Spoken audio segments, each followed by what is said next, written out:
maşın alıb cümləsində sintaktik əlaqənin həm aslı, həm də əsas tərəfi hansıdır? Qonşumuz 1-ci, təzə 2, maşın 3, alıbdır. Bizdən həm aslı, həm də əsas tərəf istəyir. Biz bilirik ki, sintaktik əlaqədə həm aslı, həm əsas tərəf olan birinci ağlımıza gətirəcəyimiz xəbərdir. Çünki xəbər mübtəda ilə sintaktik əlaqəyə girdikdə, uzlaşma əlaqəsinə düşdükdə xəbər olur aslı tərəf, mübtəda olur əsas tərəf. Yerdə qalan yanaşma və idarə əlaqəsində xəbər hansı tərəf olacaq? Əsas.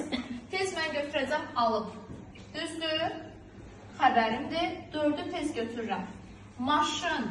Kim alıb? Qonşumuz alıb. Bax, alıbdan qonşumuza xətt çəkirəm. Uzlaşma əlaqəsi mübtəda xəbər.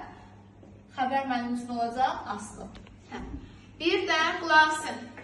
Bir də maşın sözü. Necə maşın? Təzə. Nəyi alıb? Maşını alıb. Düzdür? Bu maşını alıbdır. Qeyri-müəyyən təsirli aldı. Bu da olacaq cümlədə tamamdır. İndi 3-ü də götürəcəyik. Niyə?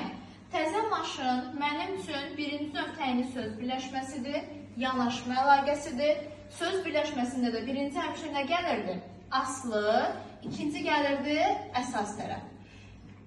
Birinci növ kimi düşündükdə, yanaşma əlaqəsi kimi düşündükdə, maşın mənim üçün əsas tərəfdir. Amma burada tamamlıqla xəbər də var.